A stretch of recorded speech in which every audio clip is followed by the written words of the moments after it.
the west coast of Italy, 7 kilometres of beaches devoted to serious relaxing. Not unusually for Italy, the shore has 2 distinct rival beach types. There are the beaches lined with rows of parasols, private beaches belonging to various seafront establishments, and others with no such proud parasols, beaches belonging to no one, and therefore open to everyone, the public beaches. Seen from above, everything seems to be in its place. Inland, however, things are rather calmer. 5 kilometres away, the town of Tarquinia unveils its medieval majesty. The towers and the maze of narrow streets date from the 13th century. At that time, the beach was deserted. The only thing to be heard was this.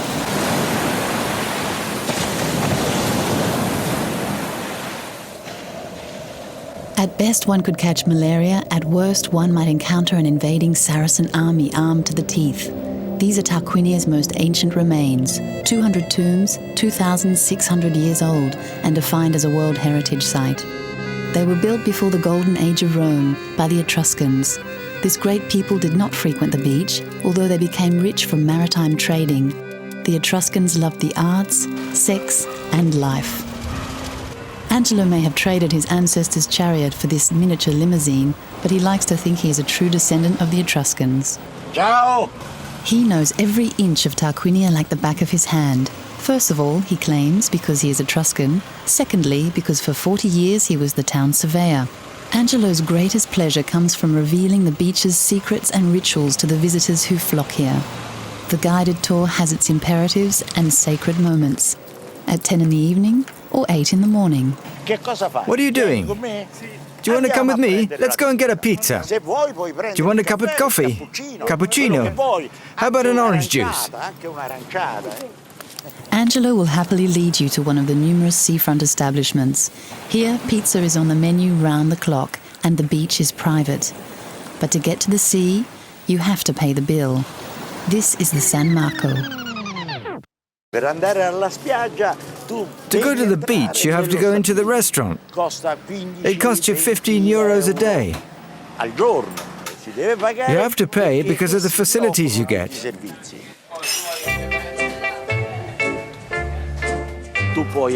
You can have a cabin to change in. You can have a parasol and a deck chair.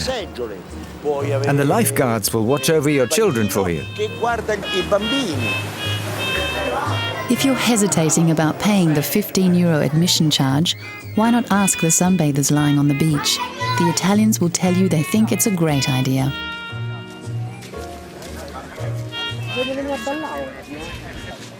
I'm from Tarquinia, and I've been coming to this place for 40 years.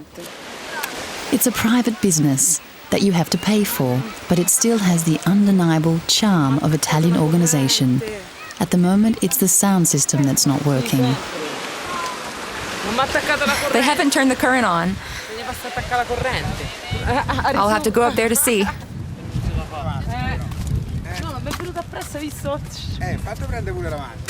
The current has been cut off at the bar too. It happens 3 or 4 times a year. It's because of the weather. Nothing works. The coffee machine, the fridge, the till, nothing. My CDs? It's a crazy country. She won't forsake me. The electricity is finally turned back on, but the sound system is still playing up. It takes more than this to dampen Italian spirits, and as long as there's coffee available. I have a little problem. Your coffee's too good. I won't be able to sleep tonight. I won't sleep. Thank you. Thank you. I drink it before I go to bed, otherwise I won't sleep. This is the beach restaurant 50 years ago.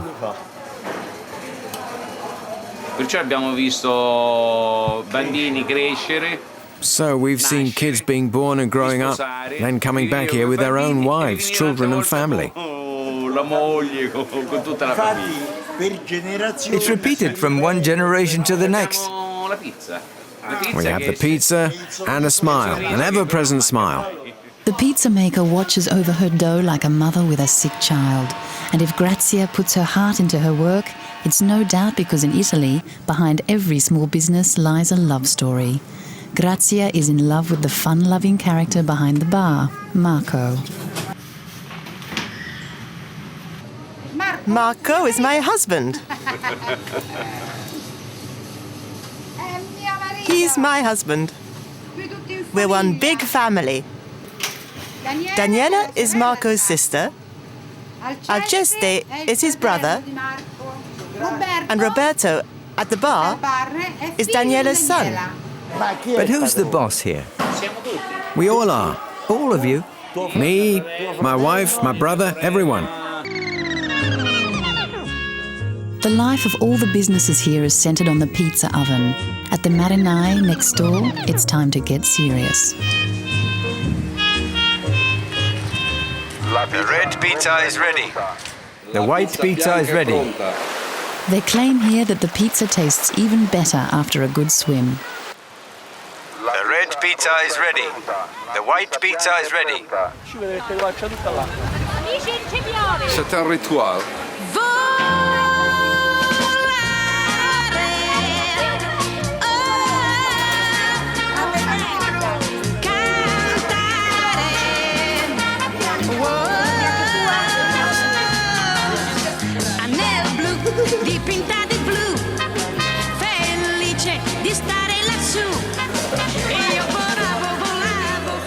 Sailing folk are appreciated here. That's why this restaurant was created by Italy's National Mariners Association.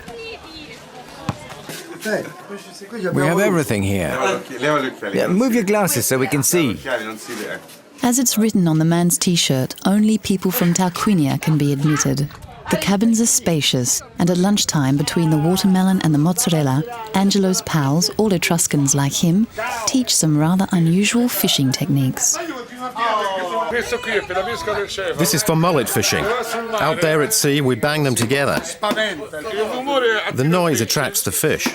The mullet jumps, and when it jumps, I hit it. And my brother catches it in mid-air. It's a technique that only exists here.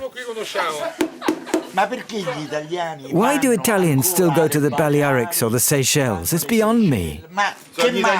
Because they're Italian. They don't understand anything. I don't understand, because we have a beautiful sea here and great food. Like these grapes.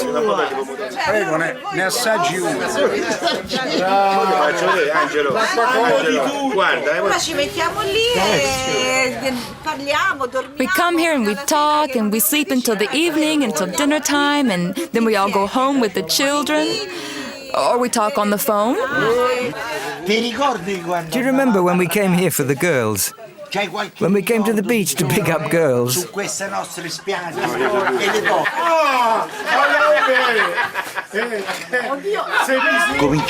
The first foreigners were beginning to come then. The Germans and the English girls. Not many French.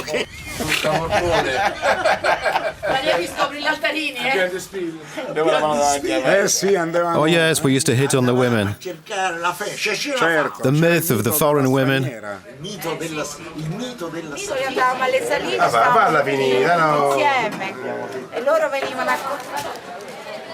Meanwhile, back at the cabins... Oh, he got lucky, he did. He got lucky. You understand? With her. Valerio and Laura, the two of them together.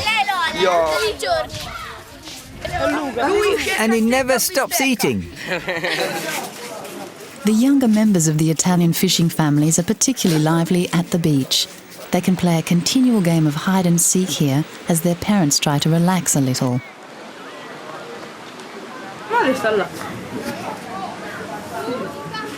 My mother's over there on a deck chair. As long as she's asleep, I can do whatever I like. No problem. We feel freer on the beach. There's much more we can do here. 17, 18, 19, 20! The hide-and-seek technique has its limits. Italian mamas have eyes in the back of their heads. They're surveyed. They're free, but within limits. We, the mothers, are in front, and the kids are behind us, but we always keep an eye on what they're doing.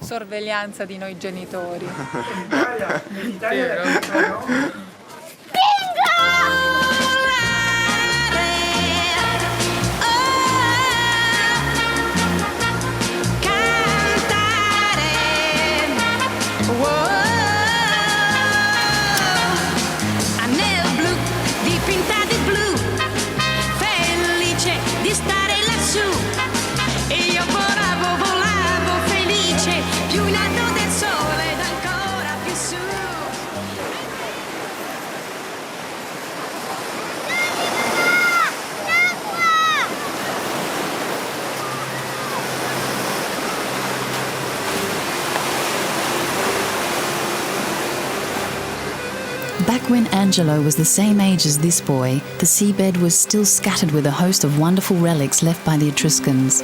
Many Tarquinians used to dive to see what they could find. Treasure hunting was a popular local sport.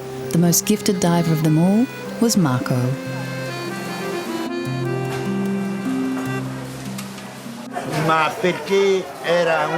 He was a great diver. And whenever we went underwater fishing, it was easy to find Etruscan relics. Yes, I love diving, and I gave a lot of things I found to the museum. This, for example, is the only wooden Etruscan anchor still intact in the world. It's 2 meters 50 long and 2 meters 50 wide.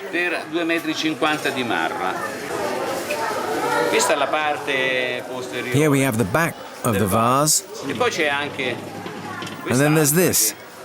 You can see she's carrying a phallus. It's a bit enormous. It's not the miniature model. That's what we're like. All the Etruscans.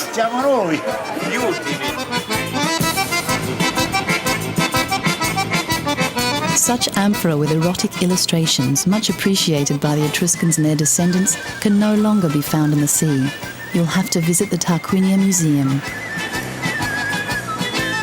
In the former cloisters, Angelo shows us a few treasures worthy of the Kama Sutra.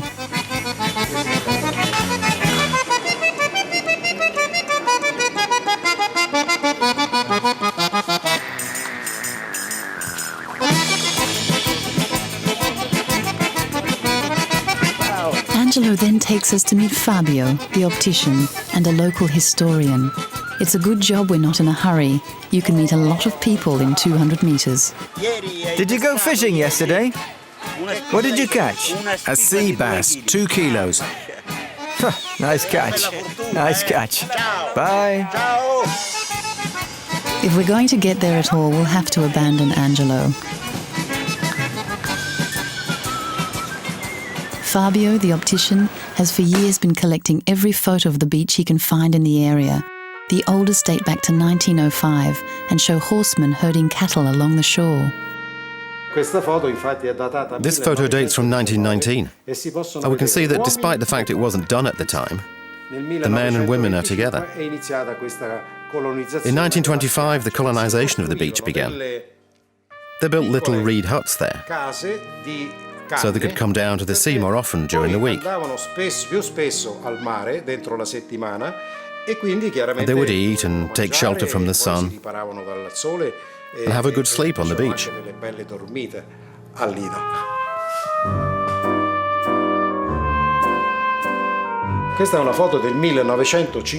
This is from 1955, and we can see proper wooden huts with a small veranda.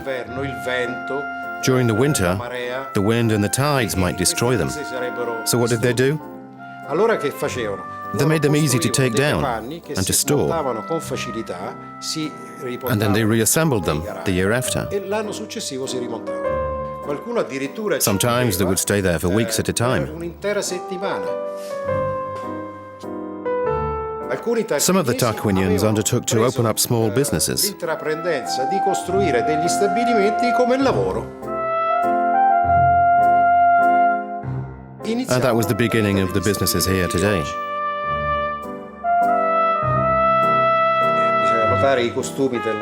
Look at the little girl's costume. It's handmade, of wool. It would generally be made by the mother during the winter. A costume like that must itch a little.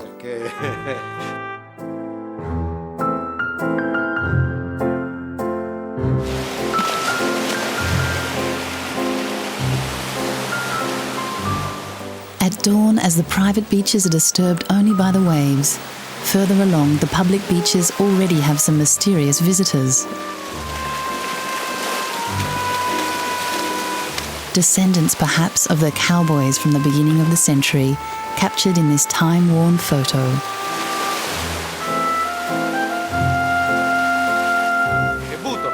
I'm a butero, like a cowboy. Cowboy and butero in Maremma is the same thing. The Tarquinian cowboys have long since abandoned their herds, but they're not about to leave their mounts. They train the horses to swim in the sea. It's good for their legs, apparently. But it's by no means easy. The animals are terrified of the waves.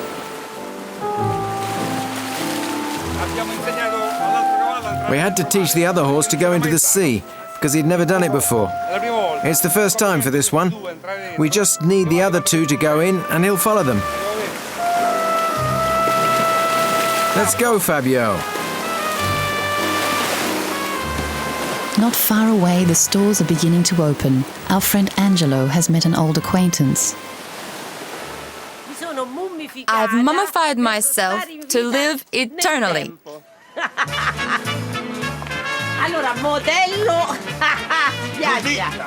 Carla was the first to open a fashion boutique on the beach.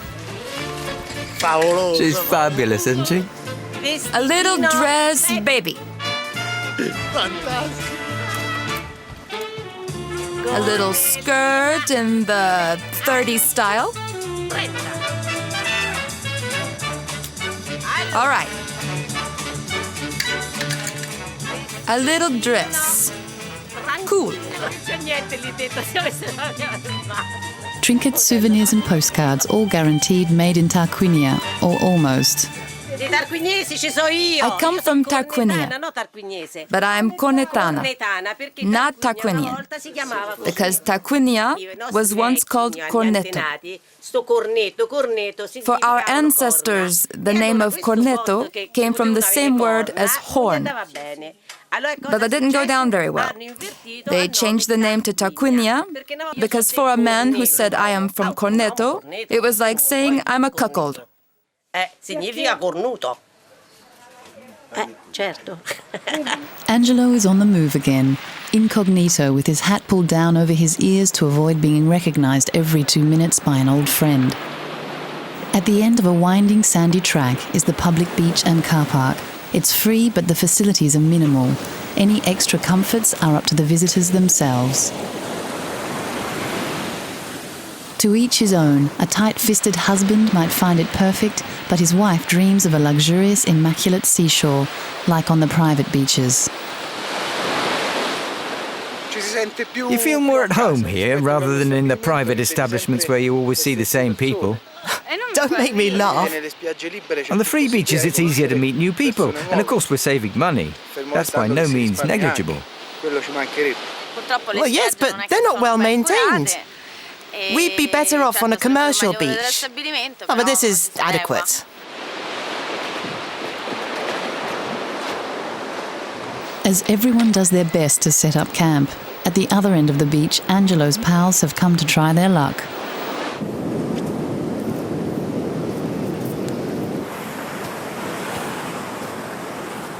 Giulio is by himself. Dino is with his grandson.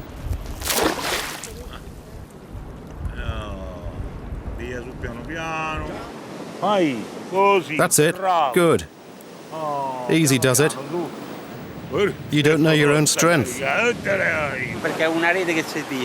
net that is cast like that is known as the rezzaglio. Fishing with the rezzaglio has been passed on from one generation to the next since Etruscan times. It's quite spectacular.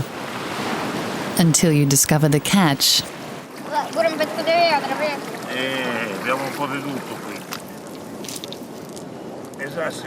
Yeah, throw the stones back. Small fry, huh? He's 5 years old. I taught him myself. Us grandparents do everything. We're grandparents, fathers, mothers, sons, everything at once. Our grandchildren are better than our children. They're practically our children twice over.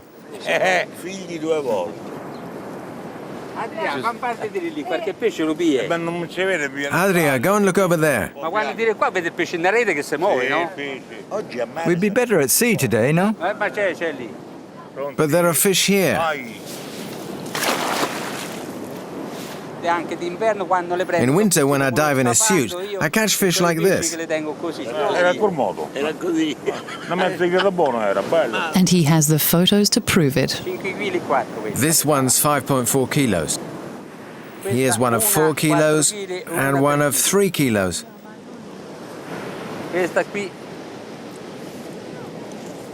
And this one, 7.1 kilos.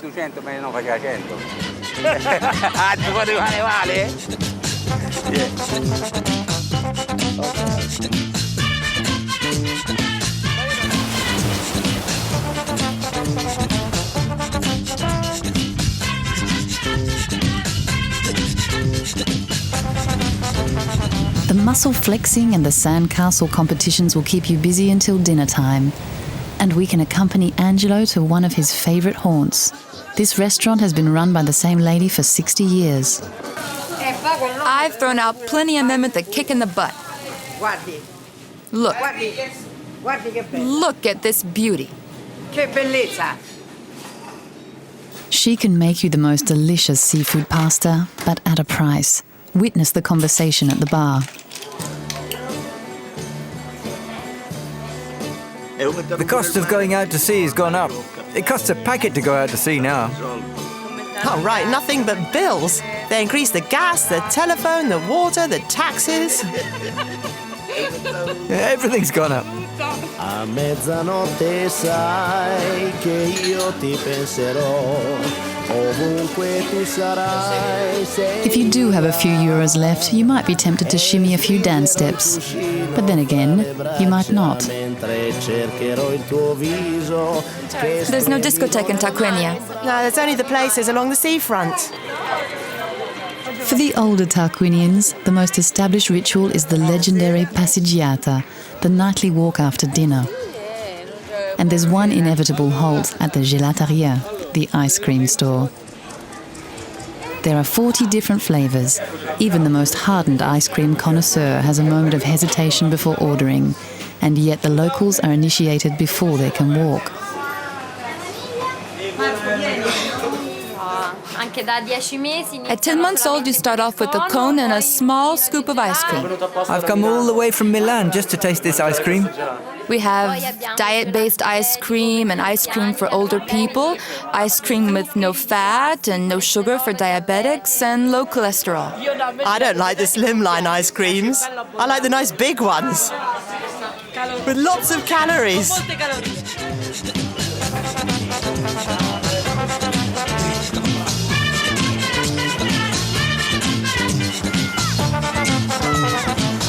We've reached the end of our visit. If you should bump into Angelo one day, you will find that the descendants of the Etruscans no longer look for amphoras, they now make reproductions. Angelo says it's less tiring, but just as interesting.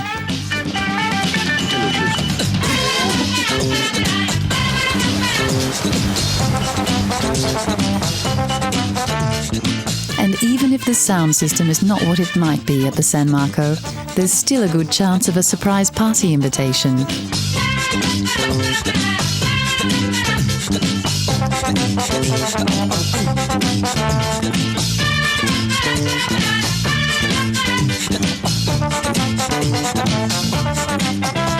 From the roof of the town hall, you can gaze out over the sea.